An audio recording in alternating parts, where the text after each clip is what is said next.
अक्सर बिना किसी स्पष्ट कारण हमारा मन व्याकुल हो जाता है। हे प्रभु, हम यह भूल जाते हैं कि आपकी कृपा कभी समय की सीमा में नहीं बंधी होती। छोटी छोटी परेशानियां भी हमें विचलित कर देती है, मानो आपने हमें अभी तक संभाला ही ना हो।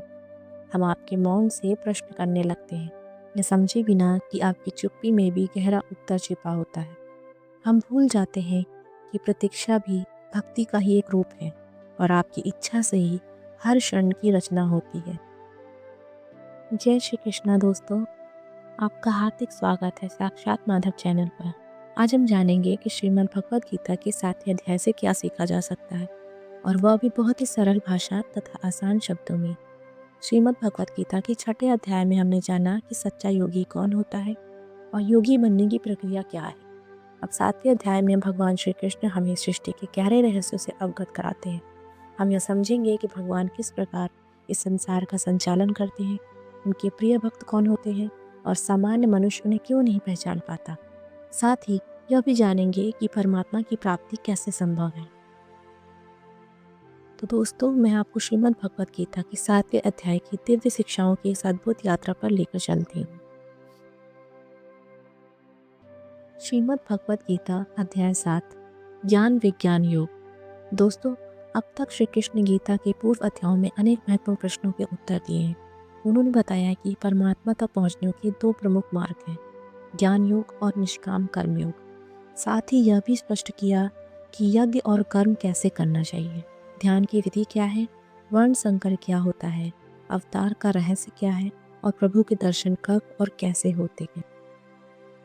6ठे अध्याय के अंत में श्री कृष्ण कहते हैं कि वह योगी जो समर्पित भाव से मुझ में स्थित है और अंतःकरण मुझ में एकाग्र है, वही सर्वोत्तम है। किंतु प्रश्न यह उठता है कि इस प्रकार स्थित होना वास्तव में क्या है और ऐसा कब होता है। यही प्रश्न 7वें अध्याय की शुरुआत का आधार बनते हैं। इस अध्याय में श्री कृष्ण केवल ज्ञान की ही नहीं बल्कि विज्ञान की भी चर्चा करते हैं। ज्ञान वह है जो मोक्ष की प्राप्ति से समझ आता है, किंतु विज्ञान वह है जो यह दर्शाता है कि भगवान किस प्रकार सभी प्राणियों के हृदय में एक साथ निवास करते हैं और हर जीव में सक्रिय रहते हैं। यह अध्याय भगवान की दिव्य शक्तियों, भौतिक और आध्यात्मिक दोनों आयामों के गूढ़ रहस्य को प्रकट करता है। श्री कृष्ण बताते हैं कि संपूर्ण सृष्टि उन्हीं से प्रकट हुई है और जैसे धागे में मोती पिरोए जाते हैं, वैसे ही समस्त जगत उन्हीं में स्थित है। वे ही संसार के मूल स्रोत है और अंततः सब कुछ उन्हीं में विलीन हो जाता है।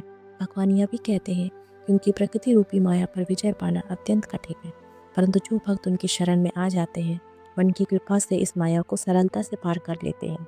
आगे चलकर श्री कृष्ण बताते हैं 4 प्रकार के लोग उनकी शरण में नहीं आते और 4 प्रकार के भक्त पूर्ण भक्ति में लीन रहते हैं। इन भक्तों को सबसे प्रिय मानते हैं जो मन और बुद्धि को परमात्मा में लीन कर ज्ञान में स्थित होकर उनकी आराधना करते हैं। दूसरी ओर कुछ सांसारिक इच्छाओं में उलझे रहते हैं और उनकी बुद्धि कामनाओं से मोहित होकर स्वर्ग के देवताओं की शरण में चली जाती है। कृष्ण स्पष्ट करते हैं कि ये देवता केवल अस्थायी और भौतिक सुख ही दे सकते हैं, वह भी तब जब स्वयं भगवान उन्हें शक्ति प्रदान करे। इसलिए वे दृढ़ता से कहते हैं कि भक्ति का सर्वोत्तम और उचित लक्ष्य केवल परमात्मा स्वयं है। वही परम सत्य है, वही अंतिम गंतव्य है। वह सर्वज्ञ, सर्वव्यापक और सर्वशक्तिमान है, शाश्वत दिव्य गुणों से युक्त, किंतु उनका यह दिव्य और अविनाशी स्वरूप उनकी योग माया से ढका रहता है, जिसके कारण अधिकांश लोग उनके वास्तविक रूप में नहीं पहचान पाते। जो सच्चे मन से भगवान की शरण में आते हैं, उन्हें श्री कृष्ण स्वयं अपना दिव्य ज्ञान प्रदान करते हैं। उसी ज्ञान के माध्यम से भक्त उन्हें जान पाता है और आत्मा तथा कर्म के पूर्ण रहस्यों को भी समझ लेता है। 7वें अध्याय के प्रथम श्लोक में श्री कृष्ण कहते हैं, मया सक्त मनाः पार्थ योगम युजन मदाश्रय असंशयम समग्रम माम यथा ज्ञास्यसि तक्षणम। अर्थात, हे पार्थ, जब कोई व्यक्ति भक्ति योग का अभ्यास करता है, मन को मुझ में लगाता है और पूर्ण रूप से मेरी शरण में आ जाता है, तब वह मुझे संदेह रहित और पूर्ण रूप से जान सकता है। इसके बाद श्री कृष्ण कहते हैं कि अब मैं तुम्हें वह संपूर्ण ज्ञान और विज्ञान बताऊंगा जिसे जान लेने के बाद इस संसार में जानने के कुछ भी शेष नहीं रह जाएगा। श्री कृष्ण आगे बताते हैं कि हजारों मनुष्य में कोई एक ही मुझे जानने का प्रयास करता है और उन प्रयास करने वालों में से भी कोई विरला ही वास्तव में मुझे जान पाता है और मुझ में पूर्ण समर्पण व प्रेम करता है। फिर वे प्रकृति के तत्वों का वर्णन करते हुए कहते हैं कि पृथ्वी, जल, अग्नि, वायु, आकाश, मन, बुद्धि और अहंकार ये मेरी अपरा शक्ति के 8 घटक हैं जो जड़ प्रकृति कहलाते हैं। इसके अतिरिक्त हे महाबाहु अर्जुन, मेरी पराशक्ति भी है, चेतन शक्ति है जो संपूर्ण सृष्टि को धारण करती है, और वही जीवात्मा है। यही जीव शक्ति संसार के समस्त प्राणियों की जीवन ऊर्जा है। यही प्रकृति अनादि और सनातन है। इस जगत के समस्त प्राणी मेरी इन 2 शक्तियों, जड़ और चेतन के सहयोग से उत्पन्न होते हैं। मैं ही इस सृष्टि का मूल कारण हूँ और अंततः यह सब मुझ में ही विलीन हो जाता है। श्री कृष्ण कहते हैं कि इस ब्रह्मांड में उनसे श्रेष्ठ कुछ भी नहीं है। सारा संसार उन्हीं पर वैसे ही आश्रित है जैसे धागे पर मोती पिरोए होते हैं। वे अपने व्यापक स्वरूप को समझाते हुए कहते हैं कि वे ही चिर का स्वाद है, सूर्य और चंद्रमा का प्रकाश है, वेदों में पवित्र ओंकार है, आकाश में गूंजती ध्वनि और समस्त प्राणी में विद्यमान सामर्थ्य है। वे आगे कहते हैं कि वे पृथ्वी की शुद्ध सुगंध है, अग्नि का तेज है, सभी प्राणियों की जीवन शक्ति है और तपस्वियों का तप है। वही समस्त प्राणियों का मूल बीज है, बुद्धिमानों की बुद्धि है और शक्तिशालियों का तेज भी वही है।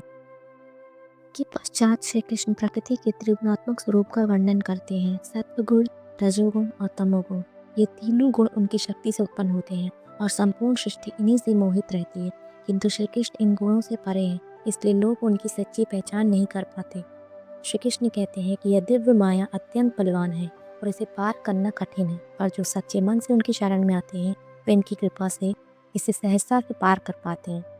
वह यह भी स्पष्ट करते हैं कि 4 प्रकार के लोग उनकी शरण नहीं आते: जो ज्ञान से वंचित है, जो हीन प्रवृत्तियों में लिप्त रहते हैं, जो आलस्य और भ्रम के कारण सत्य को स्वीकार नहीं करते और जो असली स्वभाव के होते हैं।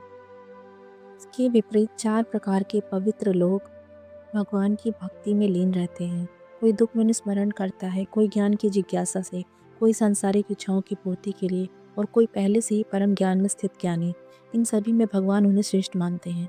जो ज्ञान युक्त होकर अनन्य भाव से उनकी आराधना करते हैं वे भगवान को प्रिय होते हैं और भगवान उन्हें अत्यंत प्रिय मानते हैं। दोस्तों, मुक्ति और भोग दोनों ही भगवान से प्राप्त होते हैं, फिर भी लोग इधर उधर भटकते हैं। इस प्रश्न का उत्तर भी 7वें अध्याय में मिलता है। भगवान कहते हैं कि इच्छाओं और द्वेष के वशीभूत होकर मनुष्य मोह में फंस जाता है और परमात्मा को नहीं पहचान पाता। किंतु जो पुण्य कर्म, तप, योग, ध्यान और निरंतर अभ्यास द्वारा अपने पापों को नष्ट कर लेते हैं, वे इस मोह से मुक्त होकर जन्म मृत्यु के चक्र से बाहर निकलने का प्रयास करते हैं और अंततः भगवान में ही विलीन हो जाते हैं। आज के समय के संदर्भ में श्रीमद् भगवद गीता के 7वें अध्याय का सार यही है कि जब हम जीवन में कोई लक्ष्य तय करते हैं तो अनेक भटकाव हमें उनसे दूर करने आते हैं। माया व्यक्ति को लक्ष्य से भटका देती है, किंतु जो निरंतर बिना रुके बिना डिगे अपने मार्ग पर चलता रहता है वही सच्ची सफलता का अधिकारी बनता है। दोस्तों, आशा है आपको श्रीमद् भगवद गीता के 7वें अध्याय की यह सरल व्याख्या अवश्य पसंद आई होगी। जल्दी हम श्रीमद् भगवद गीता के 8वें अध्याय की एक सुंदर व्याख्या के साथ फिर मिलेंगे।